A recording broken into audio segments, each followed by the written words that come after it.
Hello folks, to my eagle-eyed viewers out there, you'll notice that we've got sitting on the bench here the Wemars 6220. The reason I got this saw out is very simple. I wanted to. I was thinking about doing this video and that video this morning, and I was like having a hard time, and I was like, you know what I want to do is this. So here I am doing this. While I was in Japan, I had the opportunity to pick up this sweet little baby right here. This is a Zenoa branded Sugihara bar. So it's very much Zenoa branded as well. Even there, it's actually on the tip.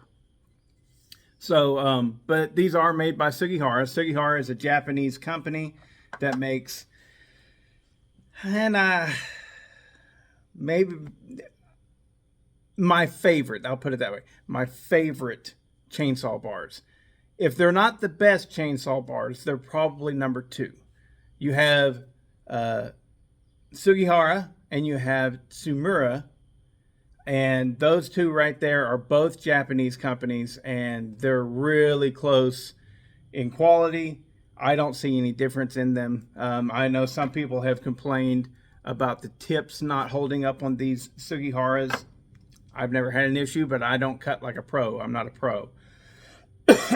But also Canon is in the mix as well, you know, and Oregon makes really great things too, you know, but basically I like these the best. They look stellar. I like the way that the holes are in there. Anyways, point is I had a chance to buy that, and the reason I'm doing this video, other than just showing it off and everything, is to talk about the dual tail mount pattern.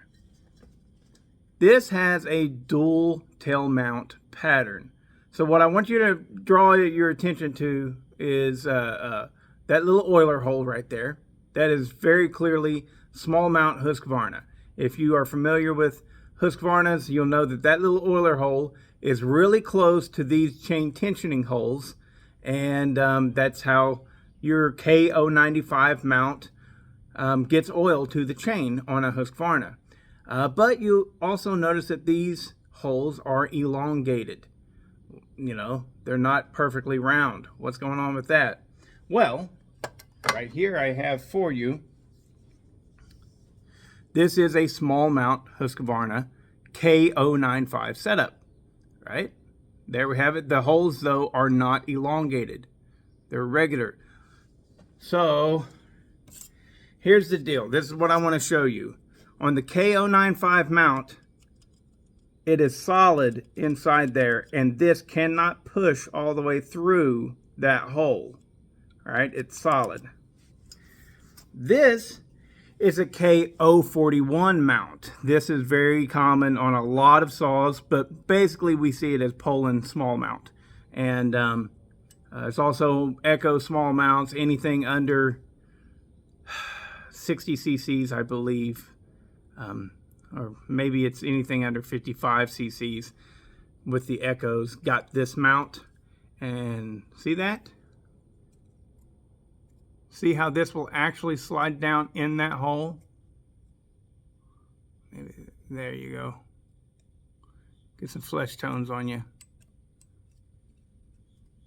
So these holes on this bar mount pattern are actually how the oil gets to the chain, right?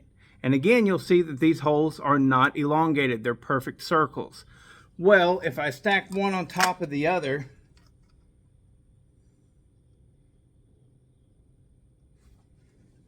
I don't know if this is going to work for y'all to see.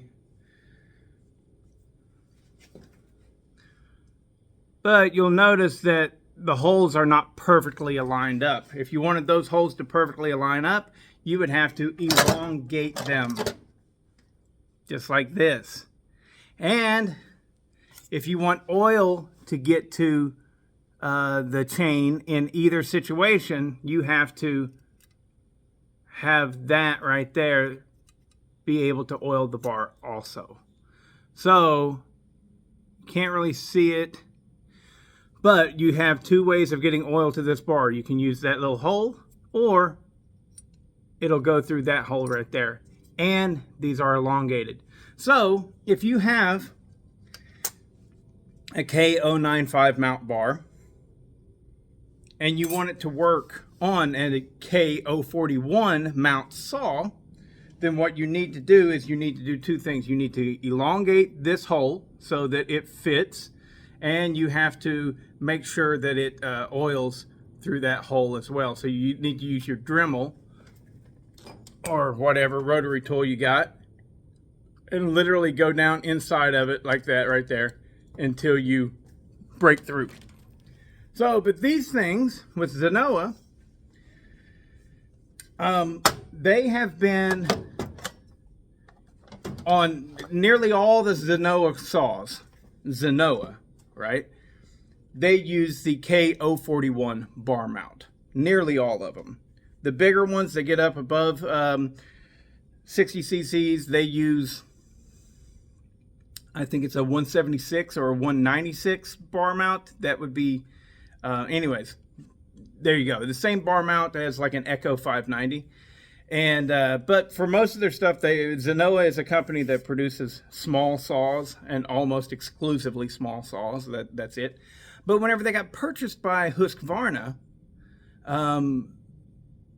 then the Husqvarna lineup, you know, wanted to share the platforms and everything. And so a lot of the saws that were Zenoah saws, like the new Husqvarna 543, that was a Zenoah saw. That is a Zenoah design. A lot of people think it's a Red Max saw. It's a Zenoah saw. So a lot of brands name sharing here and stuff, you know. But anyways,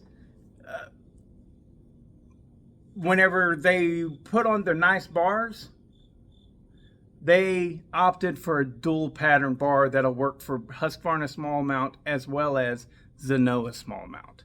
And the closest thing that I have to make this bar work on is a Zenoah clone, the Wemars. Now, this right here is the Mac Daddy.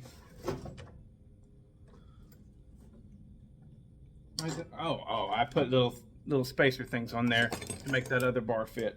This is the Mac Daddy of original Chinese clone chainsaws. And I say Mac Daddy not because it's the best one, but because it's the original. And I'll do another video about that and talk about it more, why it's the original one.